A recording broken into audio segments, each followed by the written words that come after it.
Imagine building your product, workflow, or AI agent on a frontier model, and 3 days later, that model is switched off. Not because of downtime, not because the company went bankrupt, but because of a government directive. That's the debate currently unfolding around Anthropic's latest AI models. Now, before we jump to conclusions, I think the most interesting part of the story is not whether Anthropic was right or wrong. It is also not whether the US government was right or wrong. I think the bigger question is, what does this mean for the future of AI, SaaS, and enterprise architecture? Let's unpack it. According to reports, Anthropic recently launched new frontier AI models. Soon after, concerns were raised around potential jailbreaks and cybersecurity risks. Amazon researchers reportedly demonstrated a vulnerability, and the US government subsequently imposed restrictions citing national security concerns. Now, Anthropic disagreed with the assessment but suspended access while the matter was being resolved. The technical details are still being debated. In terms of how severe was the vulnerability, was the response proportionate? Those answers will likely take time. But I think the bigger lesson sits elsewhere. What happens when AI models become strategic assets? For years, we've seen export controls on advanced semiconductors and restrictions on cutting-edge chips.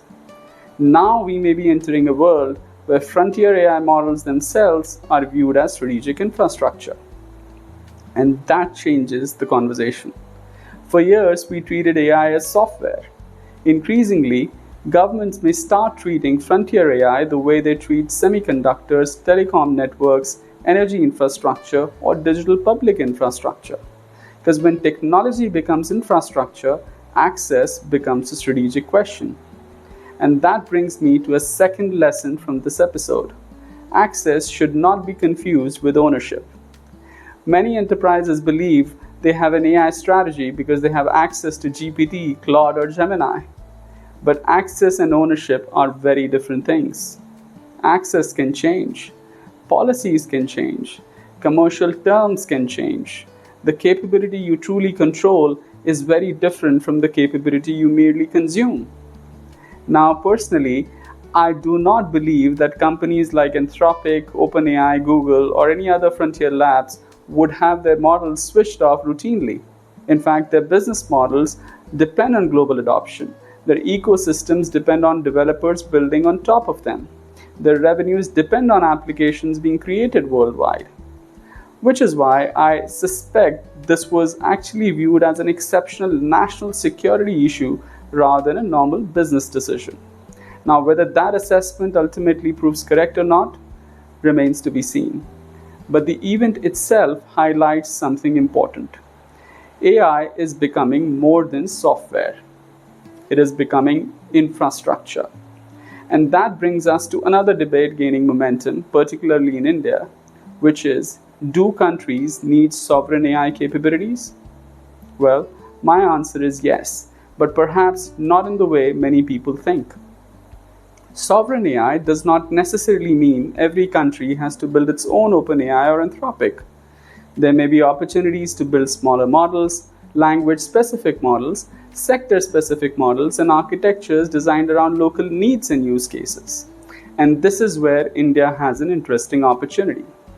India may not need to replicate the exact frontier lab playbook of the US, because it can build sovereign AI capability around layers where it has real contextual advantage, which is language diversity, public digital infrastructure, sector workflows, enterprise data, and local business context. So the question is not only who builds the largest model, the question is who builds useful capability around data, workflows, and decisions that matter locally. And that brings me to the most practical lesson for enterprises and startups. This also adds to a point I made in my previous video on AI first SaaS architecture, that AI architecture is no longer a technology plumbing exercise, it is becoming a strategic business model question. Because architecture now determines not only how the product works, but also how resilient the business is when models, costs, policies, or access conditions change.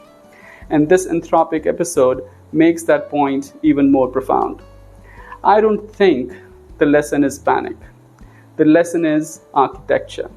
If your product, workflow, or business process depends entirely on a single model provider, you now have a category of risk to think about.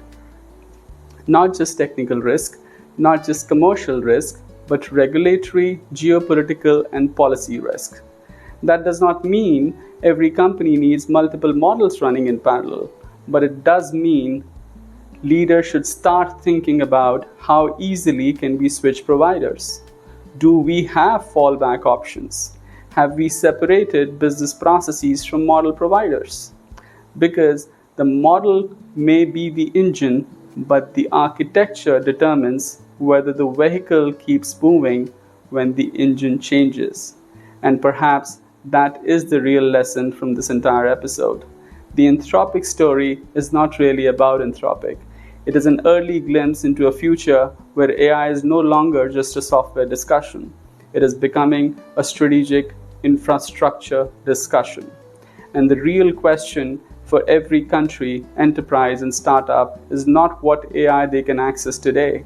It is what capability remains if access changes tomorrow. That is the question every leader should start thinking about now.